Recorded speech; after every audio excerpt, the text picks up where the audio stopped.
Bienvenue sur le podcast Qu'est-ce que Ce podcast qui te fait plonger dans l'univers de la pensée, des émotions, de l'imagination, à travers les voix authentiques de celles et ceux qui vivent la spiritualité de leur vie au quotidien. Ici Benjamin Bossu, bienvenue à toi.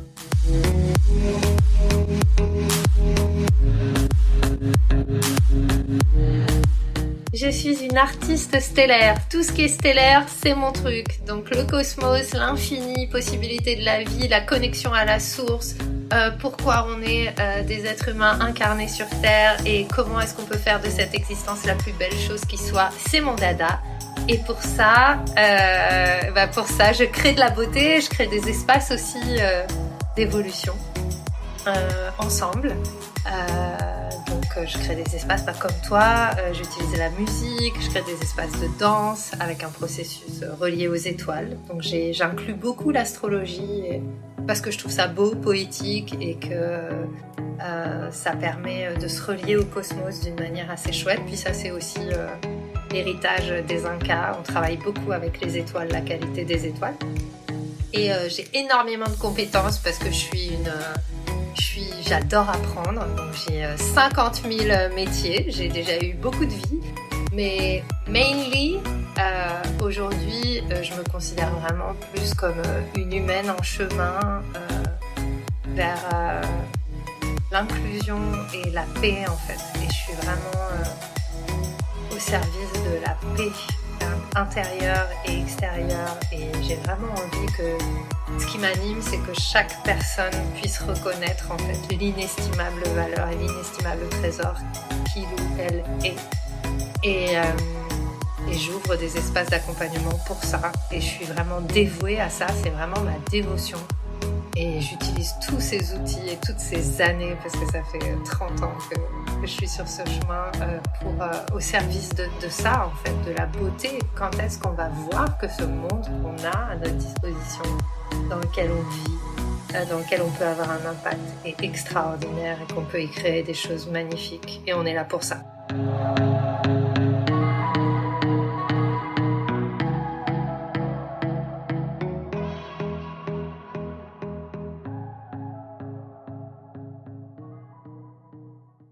Alors, Mrs. Brownhill, how are you today? Non, on va faire en français.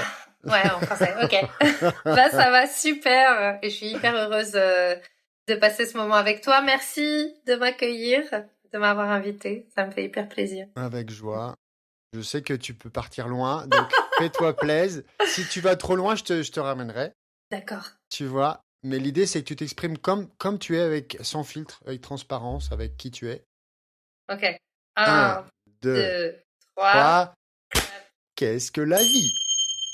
Ouh, yes. Oh là là, c'est une des questions que je préfère en fait. Je crois que c'est la question qui m'anime. Qu'est-ce que la vie?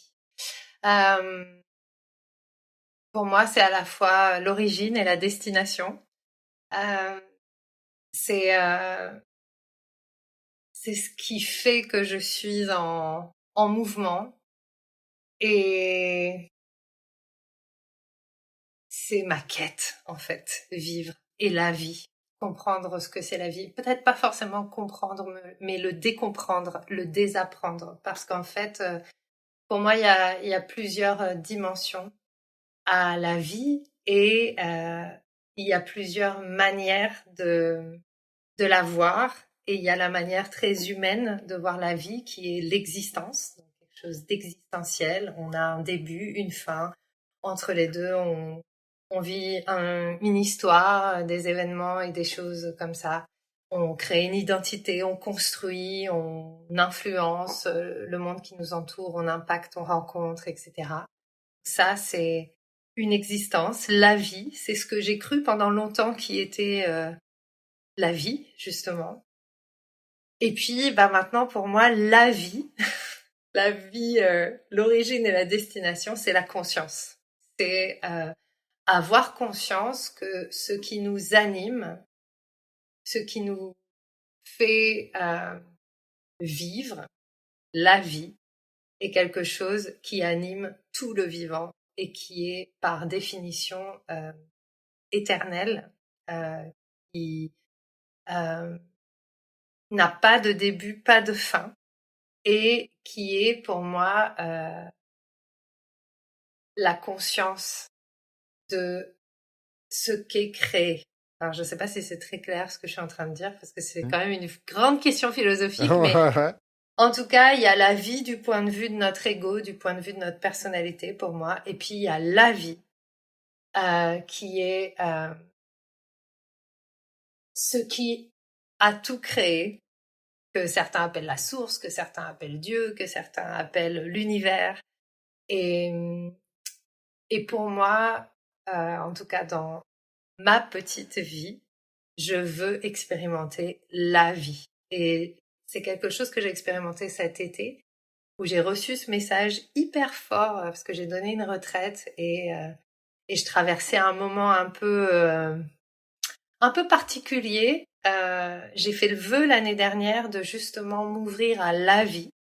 Et depuis que j'ai fait le vœu de m'ouvrir à la vie, à la nature de la vie, en fait, toute ma vie humaine s'est écroulée, telle que je l'avais conçue, telle que j'essayais de l'imaginer, telle que je la voulais. Et même mes objectifs, ce que je voulais, tout s'est délité, en fait. Et je suis à un point aujourd'hui où je veux pas grand-chose à part juste faire l'expérience du vivant. Et donc, à cette retraite, juste avant la retraite, mon éditeur, donc j'étais très fière de moi, mon ego était très content parce que j'allais sortir un oracle. Enfin, j'avais un oracle qui est tout fait, qui était prévu le 29 août, donc lundi prochain. Et mon éditeur m'a dit, finalement, on va pas sortir votre oracle, il y a trop d'oracles, blablabla, blablabla. Et je me suis vue repartir dans « Oh voilà, j'y arriverai jamais, je vivrai jamais ma vie, gna gna, ça sera jamais gna gna ». Et pendant la retraite que j'ai donnée juste après, donc je suis partie tout de suite en retraite accompagnée des personnes, j'ai reçu le message, le premier message c'était « Apprends à recevoir pour donner à ton plein potentiel ». Et ce que j'ai compris, c'est en fait la vie, la grande vie, elle est en train de m'envoyer une expérience. Je suis en train de vivre une expérience qui est pas celle que ma petite vie voudrait. Mais peut-être que derrière cette expérience que la grande vie m'envoie, il y a quelque chose pour moi.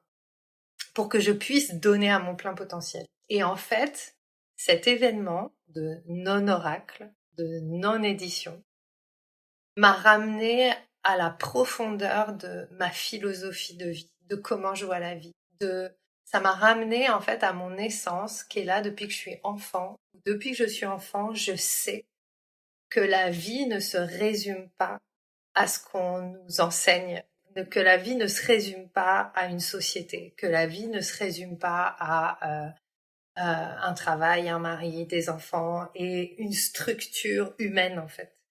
Et donc pour clore peut-être sur cette question, dans cette retraite, cet événement, puis cette petite phrase, puis tout ce qui s'est passé de magnifique dans la retraite m'a ramené vraiment à cette essence, à ce en quoi je crois et j'ai toujours cru. C'est même pas juste une croyance, c'est ce que j'ai toujours su en moi, que j'étais là pour vivre.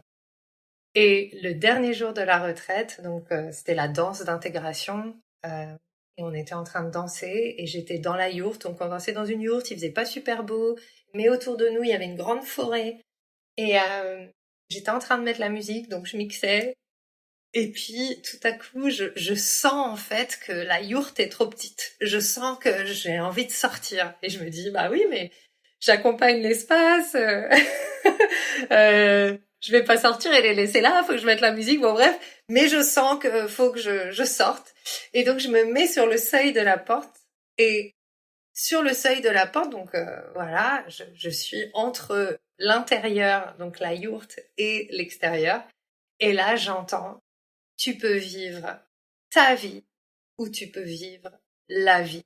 Et c'est pas la même chose. Et ce que j'ai ressenti et ce que j'ai compris, c'est que je peux vivre cette petite vie créée par mon ego, essayer de contrôler les circonstances. Je peux vivre ma vision, mon tableau de vision, tous les objectifs, faire en sorte de remplir tous les objectifs et cocher toutes les cases que je me suis dit ou qu'on m'a enseigné à avoir. Et puis vivre une vie qui va être basée que sur mon imagination et ce que je peux imaginer qui finalement est assez restreint parce que l'ego par définition et puis ce qu'on peut imaginer c'est limité. Ou alors, je peux vivre la vie, c'est-à-dire je peux sortir dans l'inconnu, je peux sortir hors de tout ce que j'ai prévu et me laisser porter par la vie et voir où ça mène sans savoir. Et puis du coup, je suis sortie de la yourte et tout le monde m'a suivi et en fait, on était dehors et on était trop bien et il pleuvait et puis juste on est sorti, il s'est mis à faire beau, finalement on a terminé, on a fait le dernier cercle dehors et tout ça, c'est pas ce que j'avais prévu quelques temps avant. Donc ça m'a vraiment montré qu'en fait la vie, pour moi, c'est la confiance dans la conscience que nous ne savons rien et que si nous acceptons que nous ne savons pas, nous pouvons nous ouvrir à la magie véritable qui est l'imprévu, la surprise et ouais, c'est ça pour moi la vie. Ouais, c'est chouette. J'aime bien cette dernière phrase. C'est faire confiance à la magie, à l'imprévu. Et que la vie, c'est là avec un grand là, c'est autre chose. Exactement. Ouais. Super. Et l'imprévu, c'est pas toujours confortable. Et c'est ça, en fait, avec lequel on lutte beaucoup. C'est parce que aussi, je pense qu'on est aussi dans un moment de notre société qui est super. On n'a jamais eu accès à autant de choses, en fait. Et on n'a jamais eu accès à autant de bien-être. Même socialement, d'outils, etc. Mais Confort. du coup, on reste dans l'idée que, ça cultive aussi l'illusion que ça devrait être facile, ou alors qu'il y aura pas de challenge, ou que si on est encore dans ce concept très judéo-chrétien et très religieux pour moi, de si je suis une bonne personne, alors l'univers me donnera ce que je veux.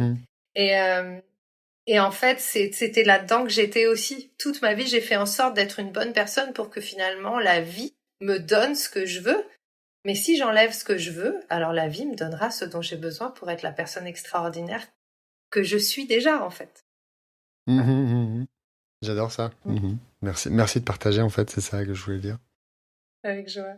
Moi aussi, j'adore ça, c'est ma passion, hein. C'est vraiment, je suis là avec, je me dresse le poing levé, et je suis là genre, mais attends, mais la vie c'est génial, mais il faut qu'on arrête de considérer que c'est un truc sur lequel on a le contrôle, en fait. On n'a pas le contrôle sur la vie. Et en même temps, on l'a créé. Oui, mais on la crée pas tout seul. On la crée avec des circonstances, qu'on peut pas prévoir. C'est pas notre ego qui crée la vie. Et en fait, je pense aussi que c'est des concepts philosophiques qui sont hyper ténus et on est sur des fils. Mais par exemple, on est aussi vachement dans une société toute puissance. Sous prétexte qu'on sait avec notre tête qu'on est censé créer la vie, on se dit oui, mais tout doit passer par moi. Et là, on se met une pression énorme parce qu'on se dit en fait, je suis tout puissant dans la création de la vie. Mais en fait, c'est de l'ego. Et créer avec la vie, c'est pas créer la vie telle qu'on imagine qu'elle doit être, c'est créer avec les circonstances que la vie nous propose. Et laisser la magie opérer. Parce que si on quitte la tête, la magie opère. Et aujourd'hui, on est aussi vachement dans quelque chose de très volontariste où, effectivement, les générations avant nous ne pensaient pas forcément à leur futur ou à ce qu'elles voulaient être et n'avaient pas forcément la possibilité de mettre en œuvre leur désir ou de se projeter dans un futur et de se dire tiens, moi je veux être ça. C'était très rare en fait. Mais quelque part, les personnes qui ont réalisé de grandes choses se sont pas forcément levées un matin et ont fait un tableau de vision en se disant alors moi je vais être Walt Disney et je vais faire ça comme ça et ça va tout se passer comme ça. C'est des gens qui ont eu des idées ou qui ont eu des convictions et qui ont juste décidé de les incarner en fait et de les vivre. Et je pense qu'aujourd'hui on est un petit peu aussi à tout le monde se tire la bourre pour se réaliser sa vie, faire des grandes choses. Ah oui, le grand truc en ce moment, c'est laisser un héritage derrière soi. Et en fait, je trouve que tout ça, c'est vachement pétri d'ego. Et moi-même, j'ai été beaucoup là-dedans. Et aujourd'hui, en fait, je vois un peu la vanité derrière ça. En fait, on n'a pas besoin de vouloir laisser quelque chose derrière soi. On a juste à vivre moment présent après moment présent et tenter autant que faire se peut d'être au plus proche de soi pour faire ce qui est toujours juste dans l'instant en fait. Et c'est comme ça qu'on construit une vie extraordinaire. C'est pas forcément en se mettant des objectifs de ouf et en se disant je vais y arriver et je vais me fatiguer, je vais m'épuiser, je vais devenir quelqu'un en fait. Enfin, en tout cas, je vais modifier mon identité parce qu'en fait, si on veut vraiment vivre en alignement avec qui on a besoin de rien changer. On est déjà parfait. On est né parfait. On est né pour faire partie d'un écosystème. Moi, je vois les êtres humains et je vois chaque être humain comme un neurone dans un neurosystème, en fait. Et pour moi, chaque être humain, fait partie du système nerveux de la vie. Et par exemple, les arbres, c'est les poumons de la vie. Ben, nous, en tant qu'êtres humains, on est les systèmes nerveux de la vie parce qu'en fait, on transmet les informations. On reçoit des infos de la vie et on les transmet les uns aux autres. Et puis, parfois, on les actionne. Et en fait, chacun d'entre nous, en tout cas, c'est ce en quoi je crois, on est créé pour capter une certaine qualité d'information qu'on va retransmettre dans un certain réseau, en fait. Et on va vibrer au niveau de notre fréquence avec les personnes qui vont être là pour recevoir ces messages-là. Et du coup, si on cherche à être autre que qui on est, ben en fait, on coupe ce réseau d'informations parce qu'on n'est plus au bon endroit. Parce que l'info, elle peut plus circuler. Donc, c'est vraiment pour moi c'est dur. Mais comment c'est dur? Mais comment finalement c'était plus confortable pour moi d'être en quête de devenir quelqu'un.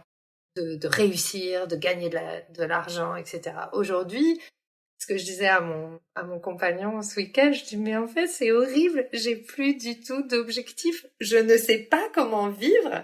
En fait, j'ai tellement été éduquée à avoir des objectifs, à être en mode survie parce que l'ego, c'est la survie. Donc dès que je fais quelque chose pour quelque chose, si je fais quelque chose pour avoir quelque chose en échange, en fait, je ne suis pas dans le donner-recevoir, je suis dans le donnant-donnant. Et ça, c'est de l'ego. Et parce que, en fait, la vie, donner et recevoir, c'est en même temps. Il n'y a pas besoin de donner quoi que ce soit pour montrer par patte blanche pour recevoir. Parce que quand j'expire, j'inspire. Et ça va ensemble. Donc, pour moi, c'est vraiment d'apprendre à vivre sans objectif et juste d'être autant que faire se peut parce que c'est pas facile et j'y arrive pas forcément dans le moment présent et d'écouter là les guidances que je reçois. C'est-à-dire tiens bah là tu vas faire ça. OK. Et parfois j'ai pas envie de le faire ou parfois j'ai pas envie de suivre ce que ça me dit. Par exemple, moi aussi j'ai un podcast et l'année dernière, j'ai reçu le message de faire un podcast pendant 6 mois. 6 mois avant de passer, de vraiment le mettre en action. Et en fait, avec le recul, je me rends compte que c'était une résistance parce que finalement, la vie me guidait à faire ce qui était le meilleur pour moi.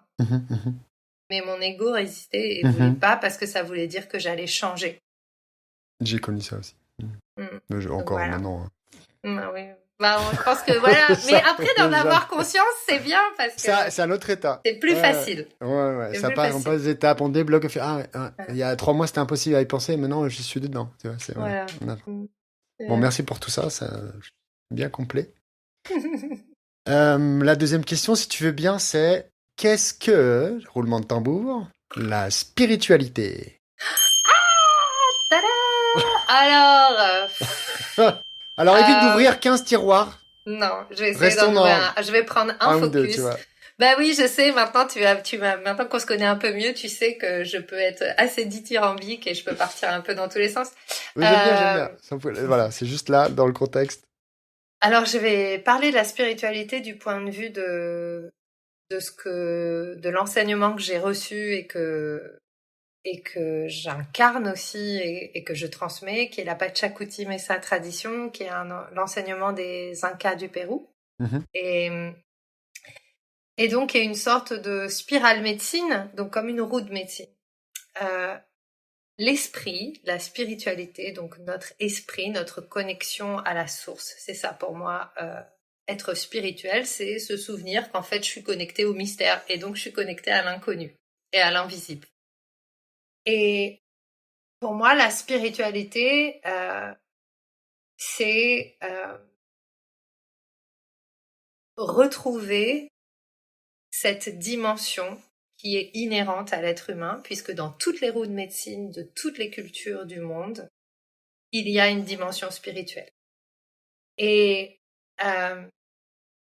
cette dimension spirituelle, dans nos sociétés occidentales, judéo-chrétiennes, elles ont été oblitérées ou rejetées, ou on est en rébellion contre cette dimension spirituelle parce que la spiritualité a été confondue au cours des siècles avec la religion. Et il y a eu une amalgame entre la spiritualité, la dimension spirituelle de l'être et la religion. Certaines personnes qui étaient spirituelles, comme les sorcières ou comme des personnes qui pratiquaient d'autres choses que la religion, ont été persécutées pendant très longtemps.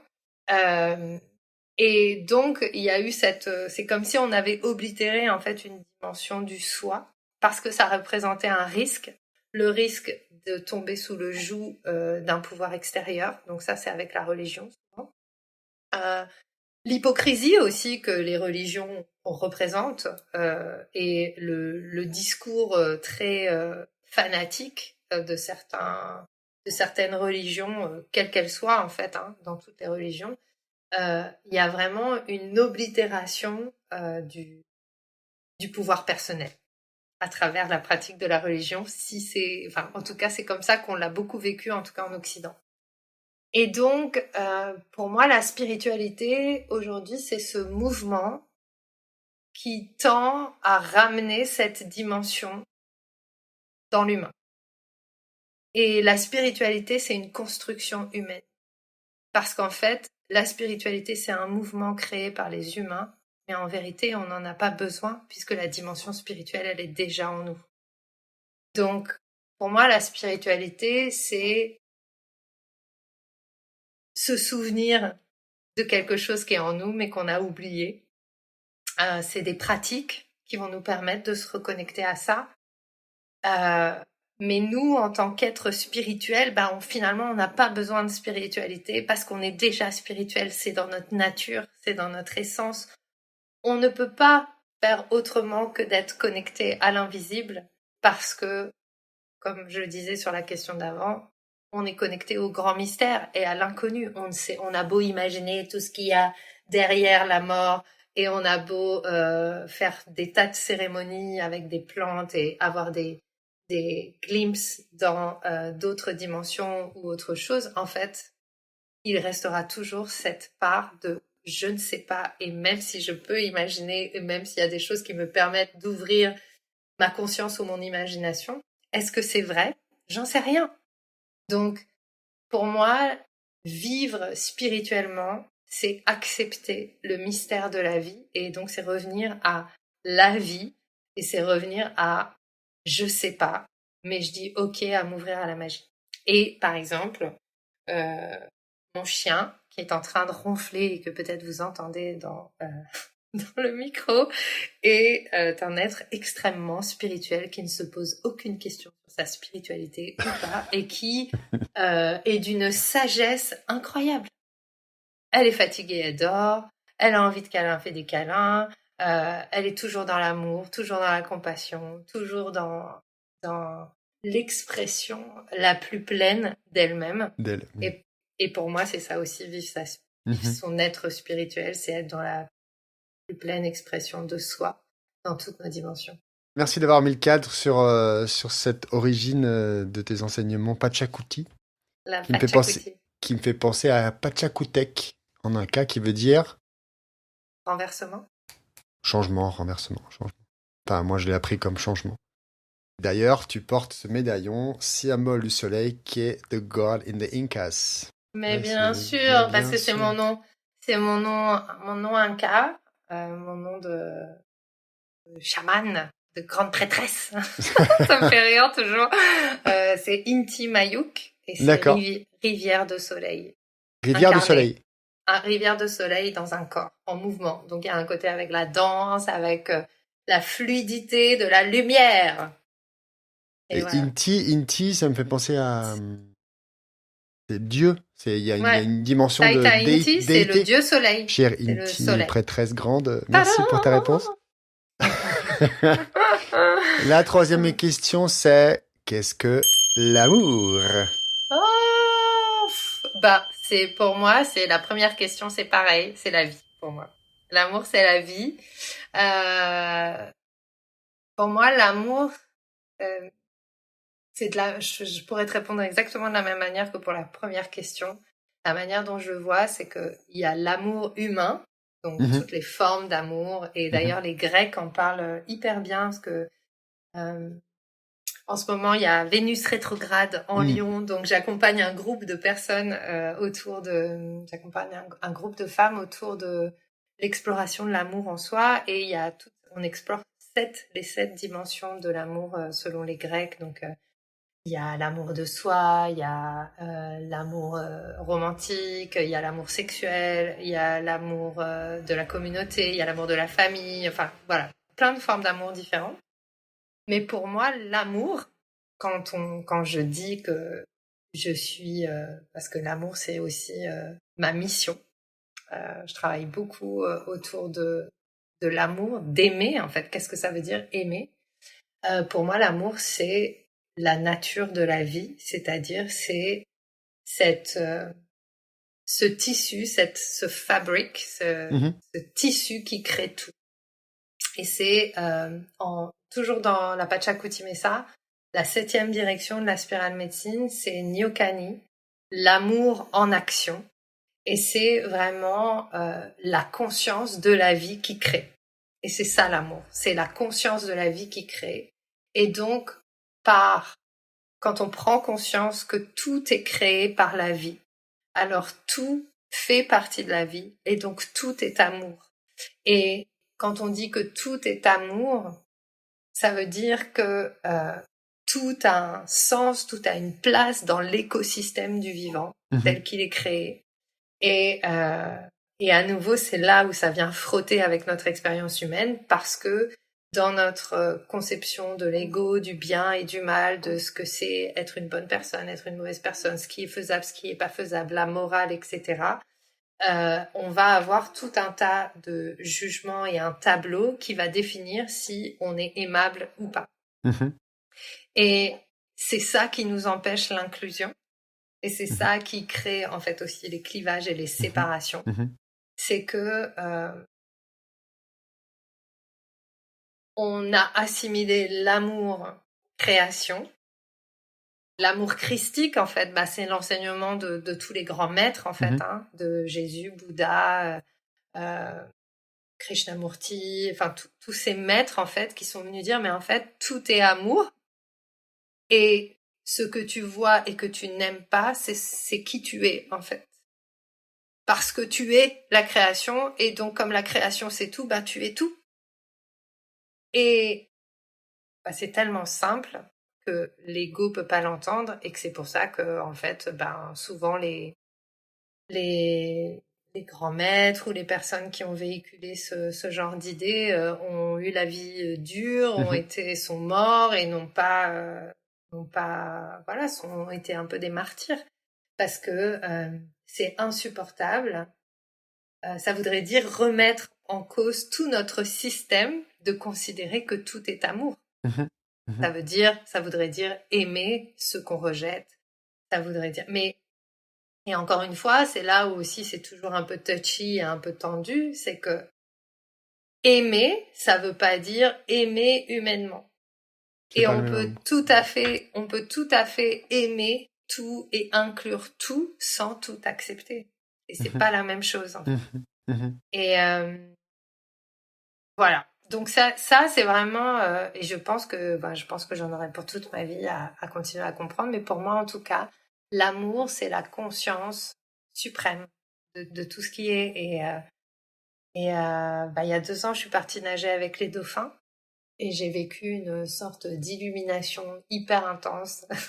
Je nageais avec les dauphins, il y avait plein de dauphins, et puis je me suis retrouvée avec 3 dauphins, puis ils sont restés avec moi, mais ça m'a paru être un temps, mais tellement long, en fait.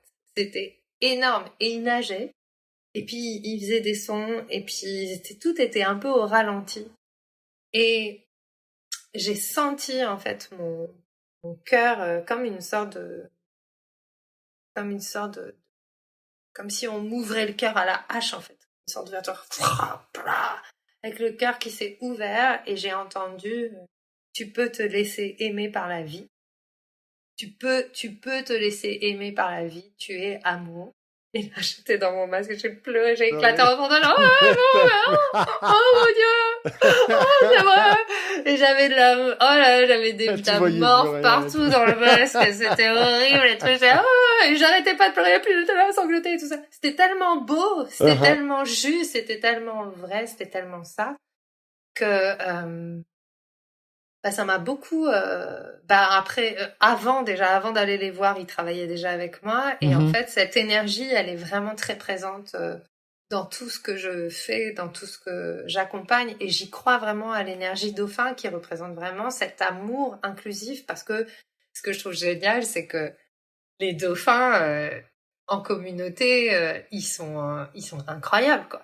Ils sont tout et rien à la fois, ils sont transgenres, ils sont multifacettes, ils sont capables de défoncer un requin, ils ont vraiment pour moi c'est l'inclusion totale et la joie de vivre, en fait. Et depuis que je suis revenue, là je repars en octobre, et ils m'ont demandé, les dauphins, ils m'ont dit « Allez, tu vas emmener des gens avec toi ?» Bon, d'accord. Alors, j'amène des gens avec nous, et j'ai senti que j'avais résisté un peu, et maintenant, je suis OK avec ça, en fait, c'est eux qui m'ont enseigné que j'étais là aussi. J'avais déjà fait beaucoup de chemin, mais que j'étais vraiment là pour ça, pour le cœur christique, mais pas christique au sens religieux, mais le Christ, le cœur...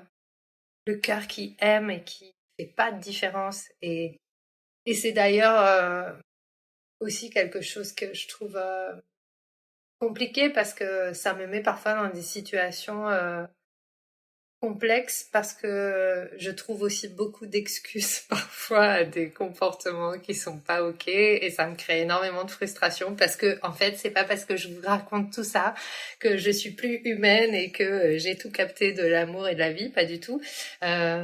Au contraire, il y a des choses que je sais encore dans ma tête, mais que je vis pas toujours, et donc j'ai des conflits intérieurs parfois dans certaines situations.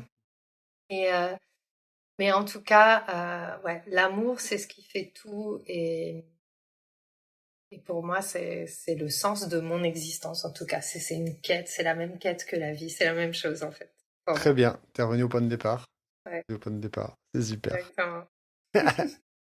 T'as fait la boucle. Yeah!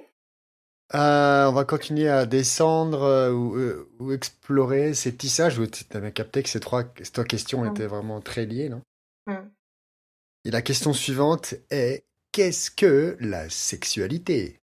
Oh mon Dieu, la sexualité. Alors là, je pense que tu m'amènes dans cet endroit où je ne suis pas du tout confortable. Du tout. Tu peux faire très succinct si tu y arrives. Ok. Et si j'y arrive.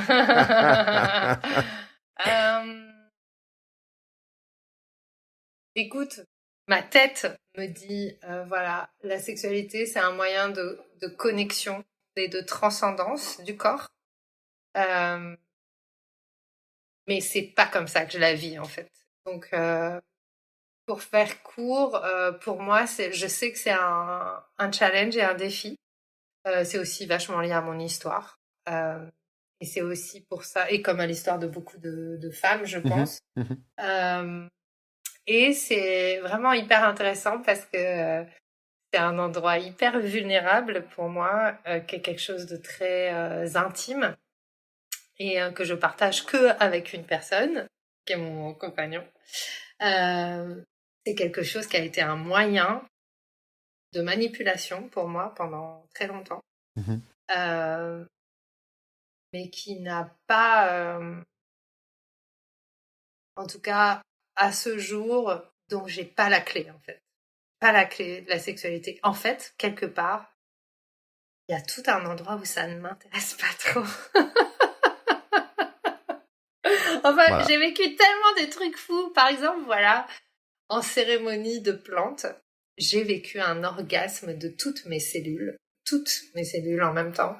Magique. J'ai cru que j'allais mourir. Bah, c'était tellement intense que j'ai cru que j'allais me dissoudre dans la jouissance et le plaisir.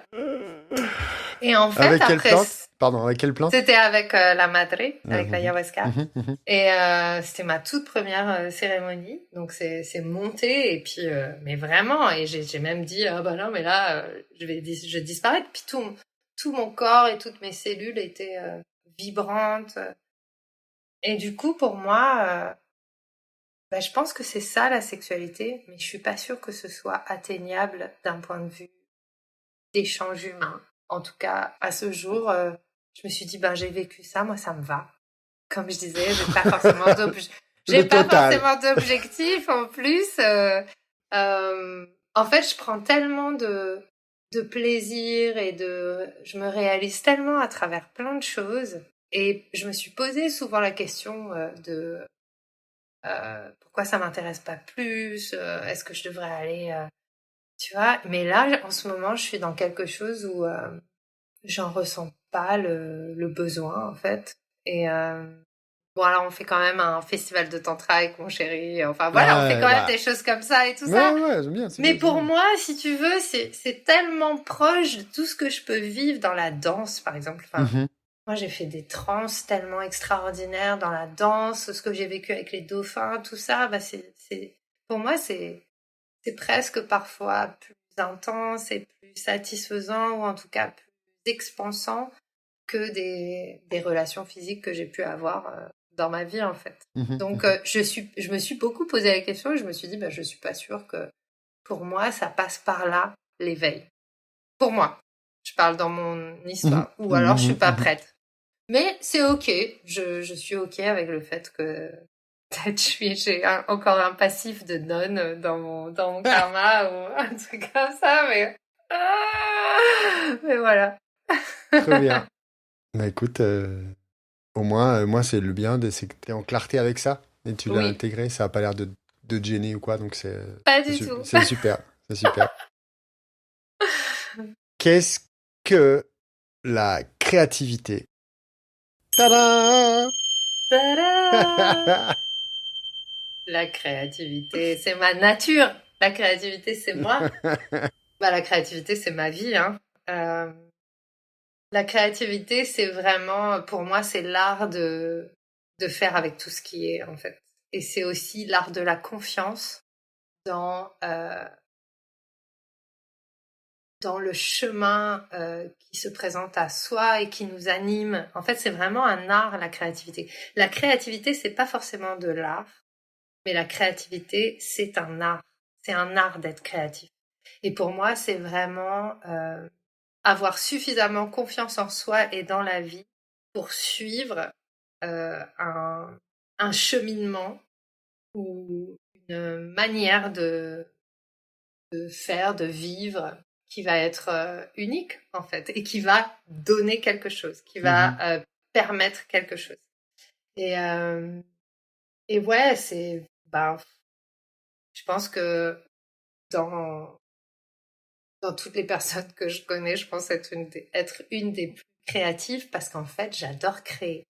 Et depuis que je suis enfant, je faisais du pain avec du sable et je faisais aussi des chansons. J'ai toujours écrit, écrit des chansons. J'ai eu plein de groupes. Okay. Ça a été mon métier pendant 30 ans de faire de la musique. J'ai écrit beaucoup de choses, beaucoup de chansons. Mais surtout, quand j'ai commencé à danser, en fait, il y avait... je pense que j'ai été toujours plus ou moins créative. C'est aussi dans mon thème natal, la créativité, maison 5. Justement, la maison, en fait, c'est ça. C'est aussi très relié à la question d'avant. Parce que pourquoi je pense que j'ai moins besoin de la sexualité que d'autres, peut-être, c'est parce qu'en fait, je suis hyper créative. Donc, je dessine, je peins, je chante, je danse, je mixe. tout est créatif pour moi et tout doit être beau. Il y a aussi la notion de beauté qui est hyper importante pour moi. La couleur, les formes, le concept. Enfin, ce que j'adore avec la créativité, c'est que ça allie plein de dimensions, en fait.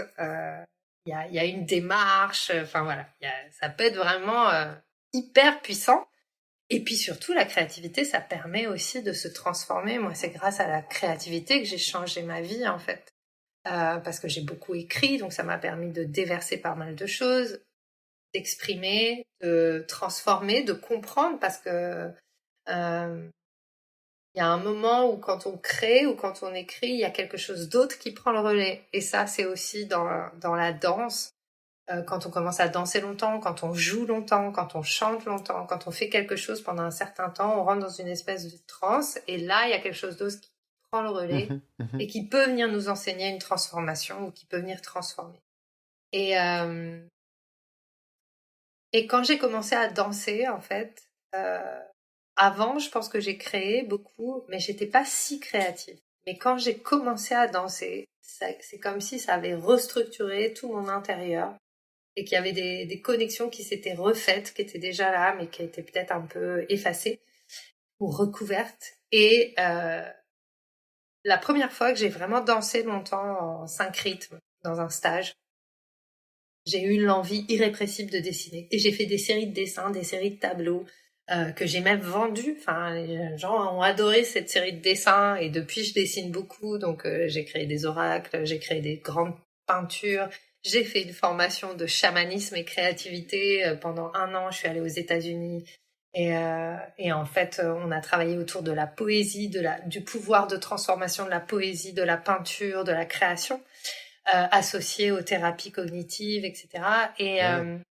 Et c'est vraiment ça, en fait, moi, qui m'intéresse aussi dans ce que je transmets dans la danse, c'est la transformation par la créativité. Parce que la danse, c'est aussi de la créativité. L'idée, c'est que à travers la musique, les ondes qu'on va recevoir, le mouvement, il y a quelque chose qui va, clac, se remettre en place et qui va être notre manière d'appréhender la vie. Et pour moi, la créativité, c'est se reconnecter à sa manière unique d'appréhender la vie et de la créer, en fait. De la co-créer avec la source, avec tout ce qui se présente à nous. Et juste pour terminer, ce que je trouve fou, c'est que à chaque fois que j'ai eu un obstacle dans ma vie ou à chaque fois qu'il s'est passé quelque chose, j'en ai fait quelque chose. C'est-à-dire, j'ai créé des musiques. Alors, j'en ai créé beaucoup. J'ai écrit beaucoup de musiques un peu tristes, voilà. Mais ça m'a vraiment permis, en fait, de dire, OK, l'histoire, elle est racontée maintenant, elle est finie. Elle est transformée. Je suis une autre personne. Et de sublimer aussi. Et ça, c'est... Donc, j'ai aussi fait 3 ans de danse-thérapie. Voilà, j'ai une certification de danse-thérapeute. Et il y a vraiment cette idée dans la danse-thérapie de sublimer notre histoire, d'en faire quelque chose de beau qui a du sens. Et pour moi, la créativité, c'est ça, c'est sublimer quelque chose. Et on n'a pas besoin que le résultat soit beau, mais c'est juste que le moment qu'on vit à travers l'exécution est beau. Oh yeah, complet. Voilà, bon, si tu veux, j'ai 10 bouquins en attente, je peux parler pendant des heures, c'est mon truc. Aucun doute. Qu'est-ce qui a du sens pour toi? Alors là, pour répondre à cette question, l'idée n'est pas de raconter, mais plutôt de donner des concepts, des idées, le nombre que tu veux, mais plutôt en une courte phrase ou un court... Ce qui a du sens pour moi, c'est que chacun d'entre nous, ici et maintenant, nous sommes le rêve de la Terre, puisque la Terre est vivante. Et si on est là, ici maintenant, avec tous ces changements qu'on est en train d'amener, auxquels on participe, c'est parce que c'est la Terre qui nous a demandé de venir. Et ça a du sens pour moi. Et du coup, ça, tu vois, ça m'émeut, Et du coup, ça, c'est aussi le sens que je donne à ma vie et à ce que je crée. Je suis là au service de la Terre. Et je pense qu'on est tous là pour ça. Et à nous de nous en souvenir. Bravo. T'as vu, c'était court. Ouais, c'était bien, c'était très bien. T'as réussi. Et pour la prochaine question, pour la dernière, avant de te la poser, j'aimerais qu'on ferme les yeux 2 secondes, chacun de notre côté, qu'on se centre à l'intérieur de nous, qu'on respire, qu'on fasse redescendre peut-être cette effervescence là de ces 45-50 minutes qu'on vient de passer ensemble. Et revenir à l'essentiel, à un Hui-Wei, à quelque chose de qui est là, dans le rien, dans le tout. Et la dernière question, je me garde toujours donc à ces questions-là. Et la dernière question, c'est un peu quelque chose que je laisse venir durant ce moment et je la pose. Donc là, la question qui m'est venue, c'est qu'est-ce que l'art de l'éveil pour Brunhilde ?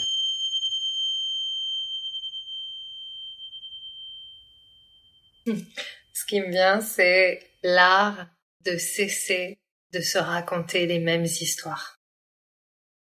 Et c'est l'art de changer l'histoire qu'on se raconte.